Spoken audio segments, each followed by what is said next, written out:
के बाद से संसद के शीतकालीन सत्र से 17 विपक्षी राजनीतिक पार्टियों ने वॉकआउट कर लिया है। आइए आपको दिखाते हैं पूरा मामला क्या है। संसद के शीतकालीन सत्र में बुधवार को भी तवांग का ही मुद्दा गूंजा। लोकसभा में विपक्ष ने हंगामा किया। चर्चा की मांग को लेकर राज्यसभा में 17 विपक्षी पार्टी ने वॉकआउट कर दिया। इसमें कांग्रेस, आरजेडी, आम आदमी पार्टी जैसी कई पार्टियां थी। कार्यवाही शुरू होने से पहले प्रधानमंत्री नरेंद्र मोदी, देश के गृह मंत्री अमित शाह और रक्षा मंत्री राजनाथ सिंह ने भाजपा संसदीय बोर्ड की मीटिंग की थी। जब प्रधानमंत्री नरेंद्र मोदी की एंट्री हुई तो पार्लियामेंट्री बोर्ड के मेंबर्स ताली बजाकर उनका स्वागत करने लगे। ये स्वागत गुजरात में जीत के लिए किया गया। करीब 3 मिनट तक तालियां बजती रही। कांग्रेस ने भी भारत चीन सैनिकों की झड़प पर विपक्षी दलों की हाई लेवल मीटिंग बुलाई थी। कांग्रेस नेता मल्लिकार्जुन खड़गे तवांग पर सरकार को घेरने के लिए विपक्षी दलों के साथ चर्चा कर रहे थे। मंगलवार को मल्लिकार्जुन खड़गे ने कहा था कि रक्षा मंत्री संसद में आए और अपना बयान पढ़कर बाहर चले गए। वो चर्चा करने के लिए तैयार ही नहीं थे। इसका राजीव गांधी फाउंडेशन मामले से कोई संबंध नहीं है। अगर इसमें हमारी किसी भी तरह की गलती है तो हमें फांसी पर लटका दो। मल्लिकार्जुन खड़गे का कहना था कि उपसभापति ने कहा था कि हमें स्पष्टीकरण का मौका दिया जाएगा, लेकिन उन्होंने नहीं दिया। हमारी बात भी सुनने को तैयार नहीं थे वो। यह देश के लिए अच्छा नहीं है। देश के रक्षा मंत्री राजनाथ सिंह ने कहा कि 9 दिसंबर 2022 को पीएलए ट्रूप्स ने तवांग में एलएसी का उल्लंघन कर नियम तोड़े थे। भारतीय सेना ने पीएलए को अतिक्रमण से रोका।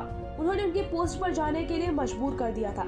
इस घटना में दोनों ओर के कुछ सैनिकों को चोटें भी आई थी। हालांकि इसमें हमारे किसी भी सैनिक की मृत्यु नहीं हुई थी और न ही कोई गंभीर रूप से घायल हुआ था। समय से ही हमने हस्तक्षेप किया, इसकी वजह से चीनी सैनिक वापस चले गए। इसके बाद लोकल कमांडर ने 11 दिसंबर को चाइनीज काउंटर पार्ट के साथ व्यवस्था के तहत फ्लैग मीटिंग की थी। चीन को ऐसे एक्शन लेने के लिए मना किया गया है और शांति बनाए रखने के लिए कहा गया है। कूटनीतिक स्तर पर भी यह मुद्दा उठाया गया। हमारी सेनाएं भौमिक अखंडता को सुरक्षित रखने के लिए प्रतिबद्ध है, किसी भी प्रयास को रोकने के लिए तत्पर है। विश्वास है सदन सेनाओं की वीरता और साहस को समर्थन देगा। यह संसद बिना भी किसी संशय के भारतीय सेना के शौर्य, पराक्रम और क्षमता का अभिनंदन करेगी। इससे पहले तवांग झड़प को लेकर संसद में भारी हंगामा भी हुआ था। इस पर गृह मंत्री अमित शाह ने संसद के बाहर कहा कि भारत की 1 इंच जमीन पर चीन ने कब्जा नहीं किया है। उन्होंने कहा कि हमारे सैनिकों ने बहादुरी दिखाई है। कांग्रेस दोहरे व्यवहार कर रही है। कांग्रेस ने प्रश्नकाल चलने नहीं दिया। हमने जवाब देने की बात कही थी, उसके बाद उन्होंने संसद नहीं चलने दी।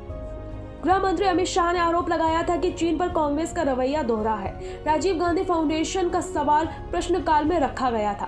मैं बता दूं कि इसका FCRA लाइसेंस रद्द कर दिया गया है। इस पर सवाल था। उस फाउंडेशन को चीन से पैसे मिले हैं 1.38 करोड़ रुपए। कांग्रेस शासन में 1962 में चीन ने हजारों एकड़ जमीन हड़प ली थी। आप इन खबरों को लेकर अपना क्या रुख रखते हैं, हमें कमेंट करके जरूर बताइएगा।